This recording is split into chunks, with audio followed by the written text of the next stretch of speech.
मैं कोई नई बात कह रहा हूं ऐसा भी नहीं है, और ये शायद इसलिए है कि एक लंबे कालखंड तक विदेशी आक्रांताओं के आक्रमण के कारण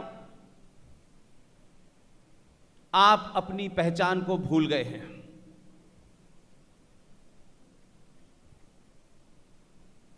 मैं और हमारे साथी मेजर जनरल जीडी बख्शी साहब, कर्नल आर एस सिंह साहब, सुशील पंडित जी, प्रोफेसर कपिल कुमार, प्रोफेसर पवन सिन्हा, ये कुछ भी आपसे नई बात नहीं कह रहे,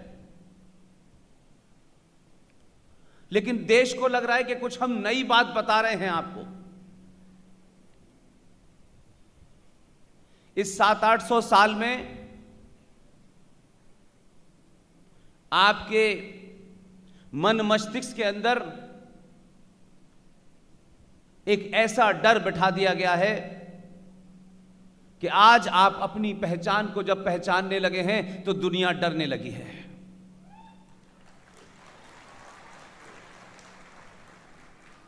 हम हैं कौन? हम क्या थे? हमारे पूर्वज कौन थे? हमारे नाना दादा परदादा कौन थे? ये हम भूल गए हैं। इसलिए जब आप इतिहास को भूलते हैं तो आप ये यकीन मानिए कि इतिहास भी आपको भूल जाता है। 700-800 साल के बाद आज के युवा भारत में एक ही बहुत बड़ा बदलाव हुआ है। आज आपको अपने जानने की जो भूख है वो बहुत बढ़ गई है।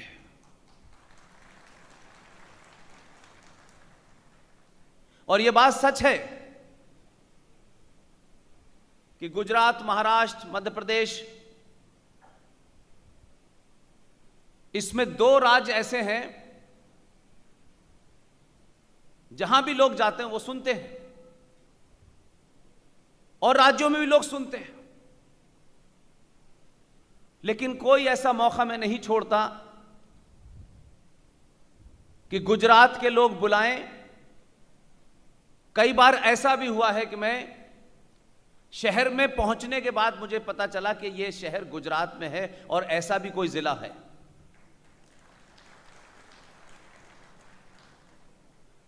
लेकिन राजकोट हो, गांधीनगर हो, कर्णावती हो, तमाम जगह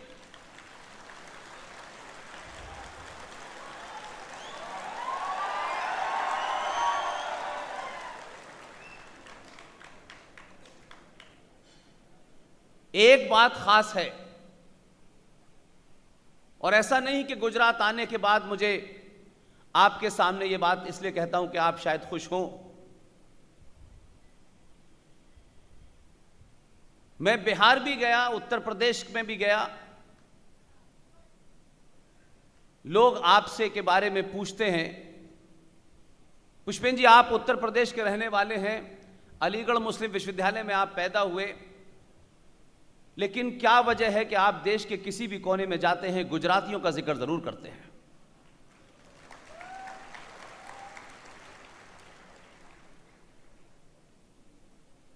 एक सबसे आसान काम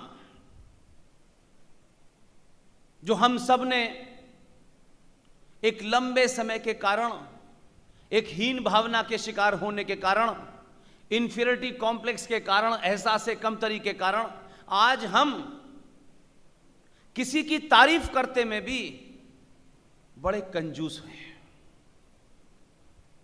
तारीफ करने में कोई पैसा नहीं लगता है, बहादुर को बहादुर कहने में कोई फर्क पड़ता नहीं है। मैं इसलिए आपका जिक्र जरूर करता हूं कि आपके बारे में जितनी भ्रांतियां थीं पूरे देश में, और उसमें आपका दोष नहीं था। 1947 में जो आपसे एक भूल हो गई थी, उसके कारण आपके बारे में लोगों ने राय बना ली। ये मीठा खाना खाते हैं, फौज में नहीं जाते हैं और बिजनेस करते हैं।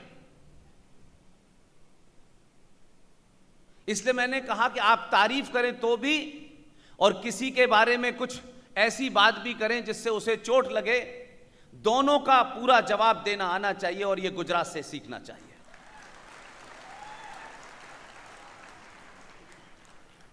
भूल इंसान से भी होती है, देश में भी होती है, नेताओं से भी होती है। ऐसा नहीं है कि कुछ आदमी बड़े हो जाते हैं तो भूल नहीं करते। बड़े लोग भूल करते हैं तो देश बर्बाद होता है, और छोटा आदमी भूल करता है तो एक घर बर्बाद होता है।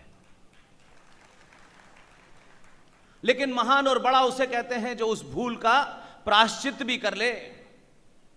आप तो उन महान लोगों में से हैं।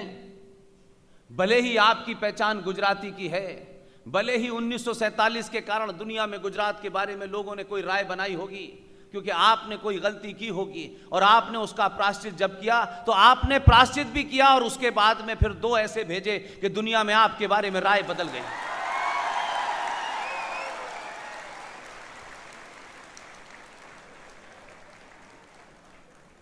लोग कहते हैं कि ये सिर्फ पैसा कमाते हैं, व्यापार की बातें करते हैं। ऐसे बहुत सारे लोग मिल जाएंगे जो किसी समाज, किसी राज्य के बारे में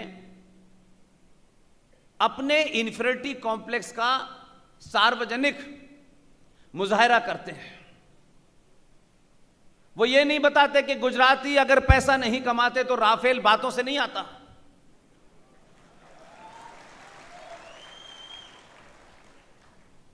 इसलिए गुजराती दोनों काम करने लगे हैं। पहले एक ही काम कर रहे थे, इसलिए आपकी छवि थोड़ी खराब थी।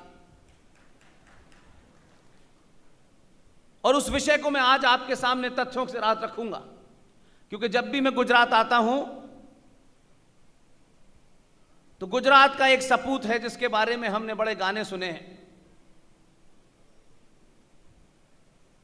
अब तो वो रही नहीं जिन्होंने ये गाना गाया था, दे दी हमें आजादी बिना खड़ाक बिना ताल, और हमने ऐसा चरखा चलाया कि उसकी हवा में अंग्रेज उड़ गए।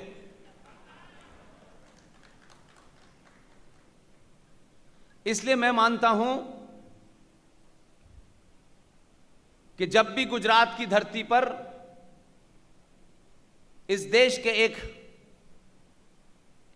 अब उन्हें आप महान कहें, महात्मा कहें, या आपकी मर्जी है, ना तो संविधान ने आपके ऊपर कोई ऐसा बात कही है कि आपको यह कहना है। इसलिए 2-3 चीजें मैंने पिछली बार भी जब आया था तब बात कही थी, लेकिन उनके बारे में जितना ढूंढता हूं उतने ही वो कमजोर साबित होते हैं।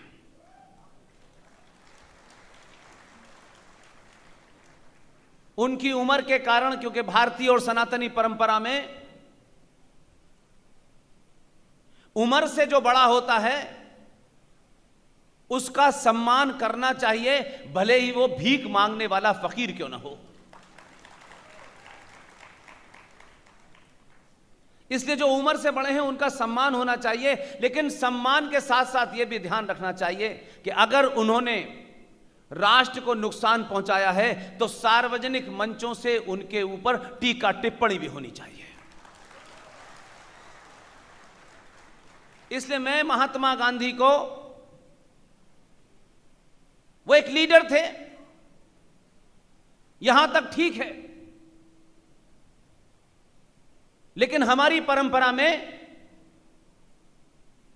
भगवान राम, माता सीता, उन तमाम जितने भी हमारे आदर्श चरित्र थे, उन्होंने भी अगर कोई काम ऐसा किया जो हमें समझ में नहीं आता और हमारी दृष्टि से लगता है कि यह गलत किया, तब भी उनका सार्वजनिक उनके बारे में टीका टिप्पणी होती है।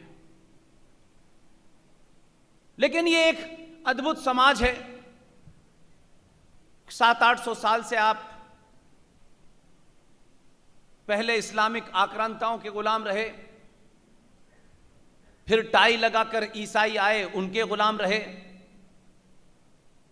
और फिर उनके द्वारा ट्रांसफर ऑफ पावर में जिनको सत्ता मिली, उन्होंने नए तरीके से आपको गुलाम बनाया। इसलिए आपके अंदर की जो शक्ति है, जो आत्मा बल है, वो कमजोर हो गया है। इसलिए सच कहने से कभी डरना नहीं चाहिए, क्योंकि सच की एक प्रवृत्ति होती है, उसकी एक टेंडेंसी होती है कि सच को जितना नीचे दबाइए उतनी ही ताकत से बाहर आता है।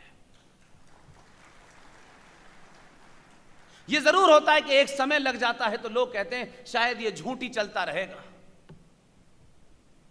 इसलिए आज हम बहुत सारी घटनाओं को बड़े ताज्जुब और अचंभे के साथ देखते हैं, सरप्राइज के साथ देखते हैं। तो जो भी कुछ घटनाएं घट रही हैं इस देश में, उसके बदलाव का मूल कारण क्या है? सत्ता बदल गई है, यह महत्वपूर्ण आज भी नहीं मानता मैं, बिल्कुल नहीं मानता मैं। आप बदले तो सत्ता बदली है।